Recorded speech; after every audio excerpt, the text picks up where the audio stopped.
Good morning and welcome to Morning Movie News. You know, this is an era where it's a good time to be a movie fan and a comic book fan. And at the same time, though, with all these movies coming out, I think we all get a little jaded because, as I said, we're getting treated very well. So we have a high bar and high standards. So, when news breaks, I think, we weigh it even-handedly. However, I have to say that some news broke yesterday afternoon that I got so excited about it. It was like the beginning of the comic book to movies era. I just totally geeked out, and it was such a surprise because I'd given up all hope on this ever happening. And the news is that DC and Vertigo's Fables finally has a serious shot at becoming a film. Warner Brothers, it looks like, is going to stop playing around and make a run for it. And I just think that's so exciting. Now, before I tell you how it's been set up as a film, let me give you a quick introduction for those of you who aren't familiar with Fables. Fables is a comic book that came out in 2002. It totally, started the whole dark fairy tale thing, or was on to how that would appeal to audiences before Hollywood was. And it's the story where there's a giant war in the world of Fables. And the great thing is that every country has kind of like every country's fables are like their own country in the fable world. And it's very well done, very even-handed. And so there's a war. So to escape the emperor, who's just wiping everybody out, they come to the real world, these fairy tale characters, and they live in hiding in a place called Fabletown. And it's a really complex, interesting adult story. I can't recommend it highly enough. It has a spin-off of Jack of Fables. It has a spin-off right now, again, of Fairest. I mean, we're just talking about a ton of comics sold, great stuff, never misses a beat. I don't think I've ever really read a bad Fable story. So I know you might be like, wow, 10 years this thing's been going? I'm just going to wait for the movie. But I have to say, I really think that it's worth picking up, and you will burn through those trades like nobody's business. So pick it up. I mean, I remember a couple years ago for Christmas, that was like how I started it. I bought like the first 6 or 7 trades, and I read them by the end of the holiday season. So anyway, what's the movie going to be? Well, none other. Warner Brothers is bringing out the big guns. None other than David Heyman, who produced the Harry Potter franchise, is going to take over. And I think he's a great choice. I think he has a lot of respect for this kind of material, for adaptations. I think also for world building. I think that was Harry Potter's strongest asset, was its world building, evidenced by how popular the Harry Potter theme parks are, which are built by the film design crew. And they're also thinking of bringing on the director from A Royal Affair. That's the Danish film that was nominated for Best Foreign Picture. For the Oscars, and Kon-Tiki was in that same category, and that duo from Norway got Pirates 5. So even if they aren't minding the on-screen talent, I guess it's refreshing to see them going behind the camera and Hollywood picking up those directors for major projects. So a Fables movie, super exciting to me. I can't wait. I think it's going to be fantastic, and I think that maybe if Warner Brothers gets this right, it'll give them the strength and courage to really try and tackle the DC cinematic universe. But I can't be more excited. Pick up Fables. All right, second story of today. They're talking about comic book movies. There have been a lot of photos leaking online. You can just Google it very easily and it'll come up. I usually would show you the photos, but the idea of this show is to get it up fast in the morning, so I try to keep the editing to a bare minimum, as you've noticed. But so the Winter Soldier, a lot of photos are coming up, and I have to say, I'm intrigued. I'm not a big fan of the first Captain America movie. I liked the tone, but I felt that story-wise it was very weak, and I didn't like that it was mostly 2 montages for the whole film. I was like, that's weird. It's like Montage Man from Robot Chicken. Hilarious sketch. But this one looks to me almost like a cool political thriller. Like Robert Redford is in the film, and it's reminding me of the cool films Robert Redford would make like back in his heyday. So the photos we've seen Chris Evans walking around with this leather jacket with, interestingly, the Black Widow, Scarlett Johansson. Hate her hair. They've given her like this parted down the middle, straight red hair that's very flat. I think it's an unflattering cut. And I bring this up only because I thought her hair was so fantastic in the Avengers. But I mean, I'm glad to see more Black Widow. I really like Scarlett Johansson's work in the role. Some of the photos I saw made me a little bit, talk about being, I was just talking about how, we're getting more unforgiving with comic book movies. And here I am nitpicking these photos. But I have to say, there's a photo where she's kicking, Agent Casper, I think his name is, the guy who's going to replace Coulson in the films. I believe that's what's going to happen. Kicking him down, and she's smiling. And I really that rubbed me the wrong way, because what I've liked about Scarlett Johansson's portrayal of Black Widow is that she's like a no-nonsense all business person, assassin and agent. And I don't like it when they take female characters and make them sassy. It's a common comic book thing where the female character has to be all sassy and making sarcastic lines about how guys, she's better than them, and it's really horrible. I don't like that. It's really I think one of my biggest pet peeves in comics, actually. So I would hate to see that brought over into the films. But I'm still excited to see her in there. I really hope that this is like the Captain America movie where he has like really huge co-stars. So I hope that it's kind of him and Black Widow running around a lot together. And the Winter Soldier, I have to say, looks very cool from what I'm seeing. I think that this is like maybe a Bane level development of a character where you're going to see people cosplaying as him quite a bit.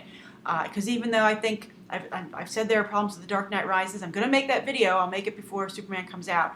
But about talking about where The Dark Knight Rises succeeded and failed. But it certainly captured people's attention with the Bane character design, more than I think anybody else. So Winter Soldier, if you're into cosplay, you might want to start making your costume now. So the third story of the day is that it's the big anniversary for Wizard of Oz coming up, and of course it's another opportunity to release a very expensive Blu-ray package. But Warner Brothers is doing something else which I think is interesting, and they're going to release an IMAX 3D version of The Wizard of Oz in theaters, IMAX theaters obviously, in September. I think that's fascinating, and I have to say the 3D re-releases have been some of them have really hit the mark and done very well. I haven't seen all of them because I was disappointed in The Lion King 3D, but when I went to see Finding Nemo 3D, as I said in my review, it really was one of the best movie-going experiences I had that year, and one of the top ever, because it was so immersive with that kind of technology, the 3D and Finding Nemo, that I just had such a wonderful time, and it was just great to re-experience that movie. So the word is that Warner Brothers has been very quietly remastering Wizard of Oz, so it really looks top-notch. It's not, you're not going to have that problem, which was my problem with The Lion King, is that the medium of hand-drawn animation didn't translate as well to 3D. It kind of made it look a little too simple. But hopefully this is going to look amazing. I didn't get the chance to see Jurassic Park in 3D because, if you miss it the opening weekend, it's kind of hard to go circle back and pick it up. But I did the audience review, and audiences were really impressed with that 3D. So it is possible to kind of do a great post-conversion. And, Star Trek Into Darkness was a post-conversion, and a lot of people were very happy with the way that was done. So would I see Wizard of Oz in IMAX 3D? I have to be honest, it depends on what else comes out that weekend. But I'm highly tempted already. How about you? So write down below if you would see Wizard of Oz in IMAX 3D, because it's going to be expensive. All right, so the questions today are kind of related. They're both about adapting material from the page to the big screen. So the first question was, how do I feel about changing race and gender when bringing comic book characters to the silver screen? And, obviously, as everybody knows, I am been really upset about Lois Lane having red hair in Man of Steel. It just bothers me, and that's because I feel it so goes against the character. I feel it's so out of character. And I think that's my answer. I'm fine with changing something as long as it stays true to the character's, persona. If you have the right vibe. Lois Lane is an edgy person who is from the big city, and I really, if you walk over to think about the ink, I have guest star Samantha Cross comes on, another comic book reporter, and we do a really in-depth look at Lois Lane, so you can see my thoughts on that there. But I just feel the red hair is so out of character, and Amy Adams just so personally looks out of character for Lois Lane. And also, and the other thing is if Lana Lang didn't exist, maybe this one bothers me as much, but she looks so much like Lana Lang. But the thing is that Perry White is being played by Lawrence Fishburne, and I have no problem with that. As a matter of fact, I think that's a great idea. And I think characters that aren't particularly well defined, like Perry White, are a great opportunity for changing things up. If a character works on the page, don't change it. Lois Lane works. There's no reason to change her. I mean, I think she works. Some people I know don't agree. But Perry White, he's not doing anything.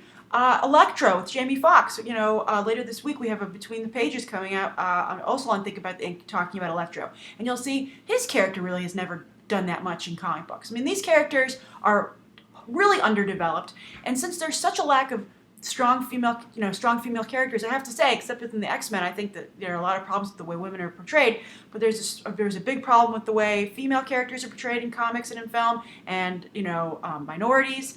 So other races, so why not give them a great new character and everybody wins, in my opinion. So that's how I feel. Although I will say on a side note, I don't like Jimmy Olsen being a girl, and I've said this because I think Jimmy Olsen does work. Jimmy Olsen had his own title. Jimmy Olsen is iconic. The other problem I have is that I think it makes it look like only women work at the Daily Planet, and I don't like that at all. I feel like sometimes that happens. I feel like they they take a strong character or a woman's great role, but then they make everyone there a woman, and then it kind of makes it seem like, well, guys don't want this anymore, so you ladies can have it. So that's a huge problem I have with making the Daily Planet so female-centric. Because Lois Lane's always been someone who's been able to compete, and I think that you're kind of bringing her down a rung. So that's the first question. The second question was, I had said that I thought The Hunger Games was a poor adaptation because it couldn't satisfy readers of the book, and that's actually not exactly what I said. But someone asked me about that, and they said, well, I know a lot of people who've read the books and they really love it. So let me clarify what I meant by that. I think that a lot of people like The Hunger Games who read the books is because it's kind of like a companion piece to the books. So they're even if they're not aware of it, they're filling in the blanks mentally from what they've read. So they're just focusing on whether or not they like the casting and whether or not, like, as I said, if the vibe is there. But what I meant with my statement is that if The Hunger Games doesn't work for someone who's never read the books, because I feel that we're sitting there being like, I don't get it. Because we can't fill in the blanks. There's big problems. We don't understand, I think Katniss's growth as a character, really not, everything's rushed. The world building in The Hunger Games, I felt, was extremely sloppy, really poor. And I don't know if that came from, creative or a lack of budget, but I just had huge problems with that. So what I mean by The Hunger Games, and books in general, I think this is a problem, and maybe why they're not catching on as well as Twilight. That was another question someone asked. Why is Twilight so successful while these copycat films are not? Which is a shame, because I really liked Warm Bodies. I feel that I would have hoped that would have done better. But it was a little too 80s for its own good, maybe. That might have been what hurt it. But so I think that even if there's a legion of fans, someone should be able to watch a movie based on a book without having read that book and totally get it. Like Gone with the Wind. No one's like, oh, you got to read Gone with the Wind. You can watch Gone with the Wind on its own, and it's fantastic. So that's today's morning movie news. Write down below your own thoughts on today's stories and the questions that I answered, and anything you'd like to see covered tomorrow, and any questions you'd like answered tomorrow. Thanks for watching. Bye.